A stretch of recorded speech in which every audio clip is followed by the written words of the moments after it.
住手！斩断将其，弃应内道。他一口一个最小后人，我倒要问问长老。हेलो guys, तो हमने पिछले एपिसोड में देखा था जहां पर शिहा और वोगल दोनों साथ में ही उस एकेडमी के बाहर पहुंच जाते हैं जहां पर पहले से ही बहुत से स्टूडेंट होते हैं। इसी दौरान शिहा और उस गोल्डन हेयर वाले बंदे के बीच में थोड़ी मुठभेड़ हो जाती है, जहां पर वो गोल्डन हेयर वाला बंदा शिहा को बिना वजह मॉक करने की कोशिश करता है, जिस पर जैसे ही शिहा पलट कर जवाब देता है तो इसे बहुत ही ज्यादा गुस्सा आ जाता है। इसी के साथ दोनों के बीच में फाइट स्टार्ट हो जाती है और इससे पहले बात बिगड़ती तभी हम देखते हैं कि वहां पर थर्ड एल्डर आ जाते हैं और वो आते साथ ही दोनों को रोक देते हैं, जिसके बाद वो वहां मौजूद सभी से कहते हैं कि तुम लोग यहाँ पर आए हो तो इसका मतलब यह है कि तुम हमारे सेक्टर को जॉय करना चाहते हो, और जिसका मतलब यह है कि फ्यूचर में तुम सभी पर बहुत सी परेशानियां आने वाली है, तो इसलिए बेहतर होगा कि आपस में एक दूसरे से लड़ना बंद करो। ये कहते साथ ही हम देखते हैं वहां पर एक जोरदार बेल की आवाज आती है, जिससे वहां मौजूद कुछ लोग कहते हैं कि क्या वॉर स्टार्ट हो गई, जिस पर थर्ड एल्डर बताने लगता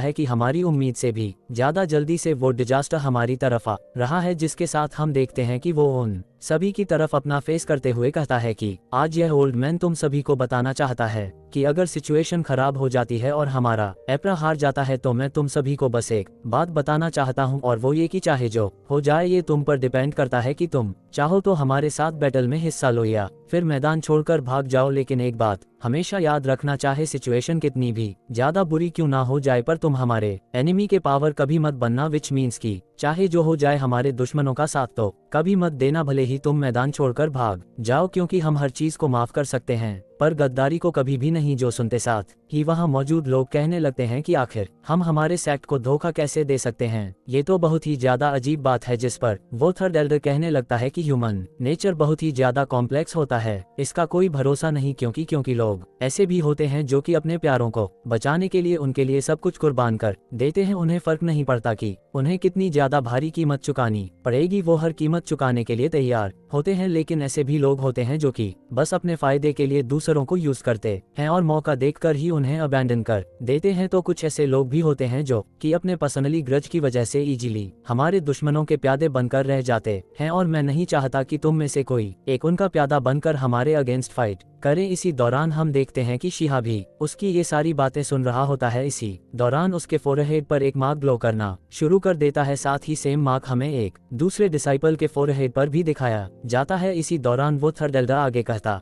है कि एक बात याद रखना, चाहे जो हो जाए अपने इस सेक्ट को कभी भी बिट्रे मत करना। इसी के साथ वो वहाँ मौजूद सभी के करीब आते हुए कहने लगता है कि कांग्रेचुलेशन, तुम सभी लोगों ने अपने टेस्ट को बहुत ही अच्छे से पास कर लिया है, और जैसा कि तुम सभी से प्रॉमिस किया गया था तो इसलिए तुम लोग आज से मेरे साथ दयानशैन एकेडमी में आ सकते हो। लेकिन उससे पहले मैं तुम सभी को एक बात बताना चाहता हूं कि यहाँ पर जो सील्ड एरिया है जो कि नोस लैंड पे है, वहाँ पर एक व्हाइट यूनिकॉर्न है और आने वाला वॉर बहुत ही जल्द हमारे सामने होगा, और इसलिए मैं नहीं चाहता कि हेवन की तरफ से जो भी अपॉर्चुनिटी इस वक्त तुम सभी के पास आ रही है तुम सब उसे मिस करो, और इसलिए तुम में से जो भी चाहता है वह जा सकता है, पर एक बात याद रखना, तुम्हारी सेफ्टी तुम्हारी अपनी जिम्मेदारी है। ये कहते साथ ही वो थर्ड एल्डर वहां से इमीडिएटली चला जाता है, जिसके बाद हम उसी मोटे लड़के को देखते हैं जो कि शिहा से कहने लगता है कि दोस्त, हम बहुत टाइम बाद मिल रहे हैं, तो तुम्हें नहीं लगता कि हम सभी को साथ मिलकर काम करना चाहिए? इसीलिए मुझे लगता है कि हमें एक टीम बना लेना चाहिए। जिस पर पास खड़ी लेडी कहती है कि हाँ तुमने सही कहा, और फिर वह शिहाओ से कहती है कि क्या तुम्हारे पास ऐसा कोई चांस है कि तुम दोबारा से उस किलन को रिकवर कर सको? जिस पर शिहाओ में स्माइल करता है। इसी दौरान हम एक बंदे को देखते हैं जो कि उस गर्ल से फ्लर्ट करने की कोशिश करता है और कहता है कि हमारी टीम में आ जाओ ना, जिस पर वो कहती है कि तुम्हारी ये चीप ट्रिक्स ना मुझ पे काम नहीं आने वाली। इसी दौरान हम जेसिका को देखते हैं जो कि शिहाओ के पीछे से गुजर रही होती है और बहुत ही ज्यादा खामोश नजर आती है, और जैसे ही शिहाओ उसे नोटिस करता है वो उसे रोकते हुए और उसका नाम लेते हुए कहता है कि क्यों ना तुम भी हमारी टीम में आ जाओ, वैसे भी हमें एक टीममेट की जरूरत है हमारे साथ टीम अप करने के बारे में तुम्हारा क्या ख्याल है? जिसे सुनने के साथ ही जेसिका वहां पर थोड़ी देर के लिए रुक जाती है, लेकिन वो उसे अवॉइड करते हुए आगे बढ़ने लगती है, जो देखकर शिहा उसे आगे कहता है कि चिंता मत करो, मैं तुम्हारे नखरे भी उठा लूंगा। लेकिन जेसिका उसे पूरी तरीके से अवॉइड करते हुए वहां से चली जाती है, और फिर नेक्स्ट सीन में हम देखते हैं कि शिवा उस ड्रैगन गर्ल और अपने बाकी के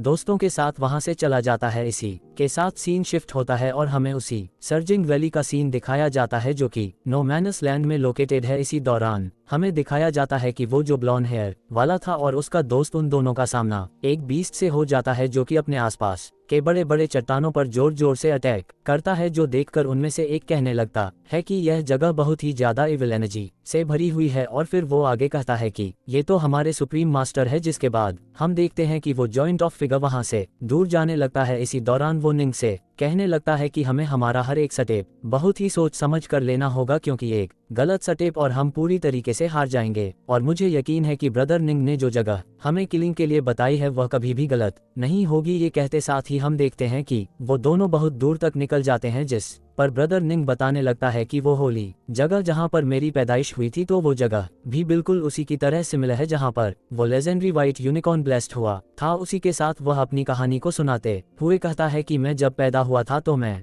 गॉड्स की प्रोटेक्शन के साथ पैदा हुआ था, और जब मैं पैदा हुआ था बहुत ही ज्यादा छोटा था, तो मेरे फोरहेड पर कोई भी ड्रैगन पैटर्न नहीं था और ना ही कोई किरण पैटर्न। जिसके बाद वह आगे कहने लगता है कि वो जो व्हाइट किरिंग है तो वो बीस्ट और मैं, हम दोनों ही डेस्टिन है। जिस पर वो दूसरा बंदा कहता है कि देखने से लगता है कि यह जो अपॉर्चुनिटी है ये पूरी तरीके से ब्रदर निंग के लिए प्रिपेयर की गई है। इसी दौरान सीन शिफ्ट होता है और हमें शिहा और उसकी टीम को दिखाया जाता है, जहां पर वो लोग भी तेजी से उड़कर जा रहे होते हैं। इसी दौरान शिहा उस सभी को बताता है कि वो जो किलन है वो पहले से ही बहुत ज्यादा वरिड है, लेकिन इससे पहले कि वो कुछ और कहता वो खामोश हो जाता है और अपने मन में कहता है कि मैं शोलॉजी को रिकॉग्नाइज करना चाहता हूँ। इसी दौरान सीन शिफ्ट होता है और हमें एक और ग्रुप को दिखाया जाता है। अर्जुन के पास यूनिवर्सल फ्लाइंग मैजिकल आर्टिफैक्ट्स भी होता है, और जैसा कि तुम देखकर ही बता सकते हो कि इस ग्रुप का इंचार्ज वही गोल्डन हेयर वाला बंदा होता है, जहां पर वो कहने लगता है कि हम यहाँ पर पहले आए हैं और अभी तक हमारा किसी से भी सामना नहीं हुआ, और तुम लोगों को ये सफर कुछ ज्यादा ही बोरिंग नहीं लग रहा। इसी दौरान हमें वापस से शिहाओ को दिखाया जाता है, जहाँ पर वह फ्लाई करते हुए अपने उसी 5 कलर डिवाइन वॉर चैरियट को बाहर निकाल लेता है, और जैसे ही उस पर उनमें से एक की नजर पड़ती है तो वह कहने लगते हैं कि आखिर इन लोगों के पास इतना अच्छा वॉर चैरियट कहाँ से आया। जिस पर हम देखते हैं कि वो मोटा लड़का उस वॉर चैरियट में से झांकते हुए कहता है कि देखो देखो हमारे पास अभी भी थोड़ी जगह है, तुम चाहो तो आ सकते हो। और फिर वह हंसने लगता है और फिर वो लोग तेजी से आगे बढ़ जाते हैं, जिस पर हम देखते हैं कि यूनिकॉर्न गर्ल कहने लगती है कि ऐसा लगता है कि मैंने इस वॉच एरिया को पहले कहीं देखा है। जिस पर पास पड़ा बंदा स्माइल करने लगता है, जिस पर वो गोल्डन एयर वाला बंदा बात को चेंज करते हुए कहता है कि तुम्हारे पास पता है मेरे पास एक बहुत ही बढ़िया ट्रेजर है, और जो कि हमें उस किलन के अगेंस्ट बहुत ज्यादा काम आएगा। इसी दौरान सीन शिफ्ट होता है और हमें ब्रदर ने और उसके पार्टनर को दिखाया जाता है, जहां पर तेजी से वो लोग एक चीज को फॉलो करते हैं। इसी दौरान उनमें से एक अपने डिवाइन सेंस को यूज करते हुए कहता है कि लगता है कि कुछ लोग हमारी तरफ ही बढ़ रहे हैं, जिस पर दूसरा बंदा कहता है तो क्या इसका मतलब ये है कि वो लोग हमसे पहले वहां तक पहुंच जाएंगे। जिस पर वह ना में जवाब देते हुए कहता है कि नहीं, ऐसा नहीं है, जैसे ही हम पहले इस किलिन को देख लेंगे ना तो वह किलिन देखते साथ ही मुझे पहचान जाएगा और फिर सारी अपॉर्चुनिटीज हम ही से बिलोंग करेगी। इसी के साथ ही हम देखते हैं कि वो अपने पावर के ओरा को वहां पर रिलीज करता है, जिससे माउंटेन्स के बीच में से एक बहुत ही पावरफुल ग्रीन कलर की लाइट निकलती है। लेकिन पीछे से हम तभी देखते हैं कि शिहाओ का वो वॉर चैरियट और वो गोल्डन एयर वाले बंदे की टीम दोनों ही उसे पीछे छोड़ते हुए उस माउंटेन की तरफ तेजी से निकल जाते हैं, जो देखकर वो कहने लगता है कि आखिर उनकी हिम्मत कैसी हुई हमें ऐसे ओवरटेक करने की। चुके थे साथ ही वो लोग भी अपनी स्पीड को तेज कर देते हैं और सबसे पहले उसमें एंटर करने के लिए आगे बढ़ जाते हैं, जिसके बाद पीछे पीछे ये सभी भी उसके अंदर एंटर हो जाते हैं। इसी दौरान सीन शिफ्ट होता है और हमें दिखाया जाता है कि वहां पर अब एक एक करके सारे लोग आ जाते हैं और वो लोग आपस में ही कह रहे होते हैं कि हम सभी को बहुत ही ज्यादा केयरफुल रहना होगा, ऐसा ना हो कि वो हमसे डरकर व्हाइट यूनिकॉर्न कहीं दूर चला जाए। इसी दौरान उस व्हाइट हेयर को उसी क्लिन की परछाई दिखती है और फिर नेक्स्ट सीन में हम देखते हैं कि वो किलिंग जो कि एक छोटे से फॉर्म में होता है वो उन सभी के सामने आ जाता है, जिसे देखकर शिया अपने मन में कहता है कि देखने से लगता है कि निंग भी उस किलिंग से रिलेटेड सारी मेमोरीज को खो चुका है। इसी दौरान शाओजी के फोरहेड में जो मार्क था वो अचानक से ग्लो करता है और फिर वो उस किलिंग को अपने पास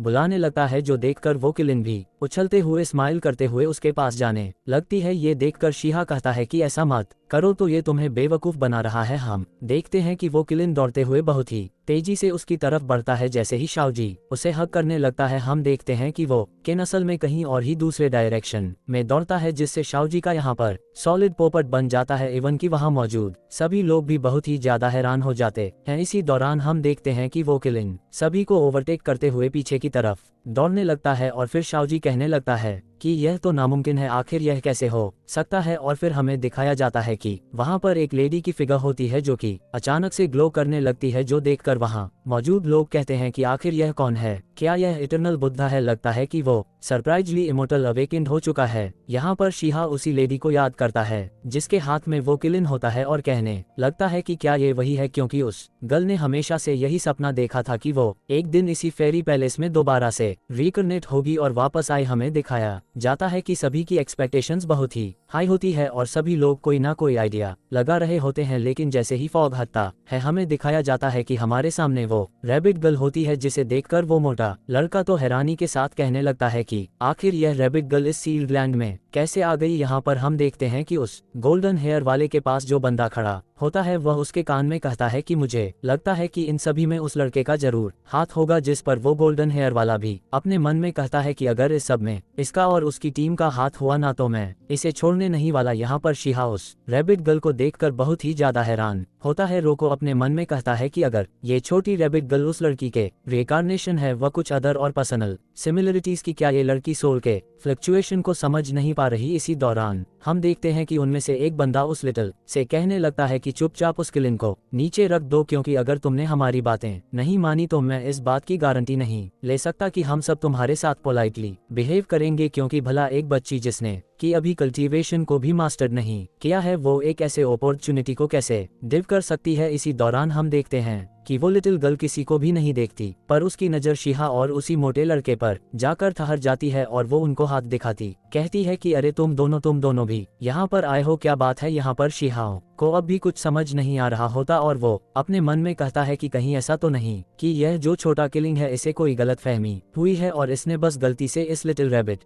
गर्ल को चुन लिया हो। लेकिन हम देखते हैं कि वह लिटिल गर्ल किसी के भी बातों पर ध्यान नहीं देती और वह शीहाओ को आवाज देते हुए कहती है कि तुम दोनों खड़े होकर वहाँ पर मुंह क्या देख रहे हो और मेरी मदद करो। जिसे सुनकर हम देखते हैं कि गर्ल शीहाओ का मजाक उड़ाते हुए कहती है कि हाँ जाओ तुम्हें उसकी हेल्प करनी चाहिए। यहाँ पर वो रैबिट गर्ल शीहाओ को इतना कैजुअली बुला रही होती है कि वहाँ मौजूद सभी लोग उस पर हंसते हैं और शीहाओ अपना सिर पकड़ के कहता है कि प्लीज मुझे ऐसे मत बुलाओ। और वो रैबिट गर्ल कहती है कि इससे क्या फर्क पड़ता है कि मैं किस नाम से बुलाऊं, तुम्हें यहाँ पर आकर मेरी हेल्प करनी चाहिए। इसी दौरान हम उसी ब्राउन एयर वाले को देखते हैं जो कि अपने पास से एक सन चेसिंग व्हील को निकाल लेता है और अपने पास खड़े बंदे से कहता है कि मैं ये चीज तुम्हें देना चाहता हूँ जिससे तुम्हारी थोड़ी हेल्प हो जाएगी। जिस पर वो कहता है कि मुझे यकीन था कि ब्रदर दाऊ मुझे जरूर समझेंगे और मुझे फिर कोई ऐसी ही चीज की तलाश। और फिर हम देखते हैं कि जैसे ही वो अपने हाथों में उसे लेता है और अब्सॉर्ब करता है, अचानक से वो एक जॉइंट बीस्ट में ट्रांसफॉर्म हो जाता है और फिर वो तेजी के साथ दहाड़ते हुए उस रैबिट गर्ल से कहता है कि तुम्हारी हिम्मत कैसे हुई, क्या तुम्हें सीधी बात समझ नहीं आती, चुपचाप स्किलिन को हमारे हवाले कर दो और यहाँ से चली जाओ, वरना मैं तुम्हारा वो अंजाम करूंगा कि तुम जिंदगी भर याद रखोगी। यह कहते साथ ही वो हवा में जंप कर देता है और फिर जैसे ही वह उस पर अटैक करने वाला होता है हम देखते हैं कि वो रैबिट गर्ल उस क्लिन को छोड़कर अपना सर पकड़कर बैठ जाती है और कहती है कि अंकल प्लीज मेरी जान बचाइए। जिस पर वह बीस्ट कहता है कि यहाँ पर आज तुम्हें कोई नहीं बचाने वाला। लेकिन हम देखते हैं कि तभी वहाँ पर शीहाओ आ जाता है और जैसे ही वह अपना एक पंच बनाता है कि तभी पीछे से एक जोरदार पंच आकर उस बीस्ट को पड़ जाता है, जिससे वो बीस्ट दूर जाकर गिर जाता है। जिसके बाद हम देखते हैं कि यह असल में शिजी होता है, जहाँ पर वो अपने फुल पोटेंशियल के साथ फाइट में उतर जाता है, जो देखकर वो बीस्ट हवा में जोर से हल करने लगता है। जैसे ही वह हल करता है हम देखते हैं कि आसमान में एक पोर्टल ओपन होता है जिससे बहुत से बड़े बड़े मीट और बहुत ही स्पीड के साथ आ रहे होते हैं, जो कि सीधा शाओजी की तरफ बढ़ते हैं। जो देखकर हम देखते हैं कि शाओजी भी अपने स्पिरिचुअल बीस्ट को बाहर निकाल लेता है और फिर वो सारे मीटियर्स उसके उस स्पिरिचुअल बीस्ट से जा टकराते हैं, जिससे उनका अटैक नाकाम हो जाता है। और फिर नेक्स्ट सीन में हम देखते हैं कि उसका वह बीस्ट तेजी से हवा में ट्रोल करता है। इसी के साथ उसे बहुत ही ज्यादा गुस्सा आ जाता है और वो इसी गुस्से में एक जोरदार अटैक अपने बीस्ट के जरिए से उन पर कर देता है। और उसके इस पोटेंशियल को देखकर हम देखते हैं कि वहाँ मौजूद लोग उसके बारे में बात करते हुए कहते हैं कि इसमें कोई दो राय नहीं कि आखिर क्यों लोग इसके पावर के बारे में इतना ज्यादा चर्चा करते हैं। यहाँ पर यह सारी बातें सुनने के बाद उस गोल्डन एयर वाले बंदे को बहुत ही ज्यादा गुस्सा आ जाता है। फिर वो अपने आर्टिफैक्ट्स को वापस बुलाते हुए कहता है कि क्या तुम मुझसे फाइट करना चाहते हो? तुम जैसे ट्रेश की इतनी हिम्मत कि तुम मेरे अगेंस्ट फाइट करो। हाँ, लेकिन उसके इन सब बातों का उस पर कोई फर्क नहीं पड़ता और फिर हम देखते हैं कि वो उस किलिन की तरफ अपने हाथों में अपने ब्लड लाइन की पावर को दिखाते हुए कहता है कि जरा इसे देखो, हम सभी क्लिन के ब्लड लाइन से बिलोंग करते हैं। जिसे सुनकर वो लिटल कर लो उससे कहती है कि इसकी बातों पे ध्यान मत दो, तो ये बस बकवास कर रहा है। लेकिन हम देखते हैं कि तभी अचानक से एक बंदा उठ के आता है और उस पर अटैक करने के लिए आगे बढ़ता है। जैसे ही वो अपने स्पेयर को उस पर थ्रो करता है, बीच में अचानक से वहां पर शिहाओ आ जाता है और उसके अटैक को ब्लॉक करने की कोशिश करता है और फिर वो उसके अटैक को रोक देता है। जो देखकर वो गोल्डन हेयर वाला कहता है कि तुम्हारी हिम्मत कैसे हुई कि तुम मेरे रास्ते में आओ? जिस पर शिहा अपनी पावर को सर्च करते हुए कहता है कि आखिर तुम्हें क्यों लगा कि यह चीज तुम्हारी है? क्या इस पर तुम्हारा नाम लिखा है? ये कहते साथ ही वह उन दोनों पर एक जोरदार अटैक कर देता है और उस पावर का इम्पैक्ट इस हद तक पावरफुल होता है कि वहां मौजूद आसपास के सभी लोग पीछे तक खिसकते हुए चले जाते हैं। जिसके बाद शिहाओ कहने लगता है कि अपनी आंखें खोलो और देखो, इस यूनिकॉर्न ने ऑलरेडी अपने मास्टर को चुन लिया है और अगर दम है तो इसे लेके दिखाओ। इसी के साथ ही हम देखते हैं कि उसके पीछे जो स्पिरिचुअल ट्री थी वह भी गायब हो जाती है, जिस पर वह गोल्डन हेयर वाला शिहा उसे कहता है कि तुम्हें पता है ना कि जो त्यानशेंग एकेडमी है इससे हमारे बहुत ही अच्छे रिलेशनशिप है और अगर आज तुम मुझसे दुश्मनी मोल लेने की सोचते हो ना तो फ्यूचर में तुम्हें भारी कीमत चुकानी पड़ेगी। जिसे सुनते साथ ही शिया को बहुत ही ज्यादा गुस्सा आ जाता है और वो गुस्से के साथ अपने पैर को जमीन पर पटकते हुए कहता है कि तुम्हारी इतनी हिम्मत की तुम मुझे धमकाओ। इसी दौरान हम देखते हैं कि उन लोगों के बाकी के टीम मेंबर्स भी उनके पास आकर खड़े हो जाते हैं। जो देखकर शिहाओ के टीम मेंबर्स भी इसके पास आकर खड़े हो जाते हैं और जेसिका यहाँ चुपचाप खड़े होकर मुंह देखती है। जिसके बाद वो गोल्डन हेयर वाला बंदा वहां पर अपने हैंड साइन को बनाने के बाद एक प्रीमोडाइल हेवनली सीक्रेट वेपन को बाहर निकालता है, जिससे हम देखते हैं कि वो स्पेयर अचानक से मल्टीपल स्पेयर्स में बदल जाते हैं और वो एक शकल का फॉर्म ले लेती है। जिसके बाद वो गोल्डन हेयर वाला कहता है कि अगर आज तुमने मेरी बात नहीं मानी ना तो अब जो तुम्हारे साथ होने वाला है उसके अंजाम तुम खुद दोगे। ये कहते साथ ही वो उन सारे 7 पैस को उसी पर थ्रो कर देता है, जिससे शिहाओ बहुत दूर जाने की कोशिश करता है और एक एंड तक जाकर वो रुक जाता है। जिसके बाद वो एक शील्ड को फॉर्म करता है, जिससे टकराकर सारे स्पेयर्स जमीन पर गिर जाते हैं और ये देखने के बाद वो गोल्डन हेयर वाला कहने लगता है कि अब मैं तुम्हें दिखाता हूँ कि ट्रू पावर किसे कहते हैं। इसी के साथ वो अपने 10,000 इमोर्टल गोल्डन स्टैचू को क्रिएट कर देता है, जिससे वहां मौजूद सारे स्पेयर्स जो कि जमीन के अंदर गड़े हुए थे वो अचानक से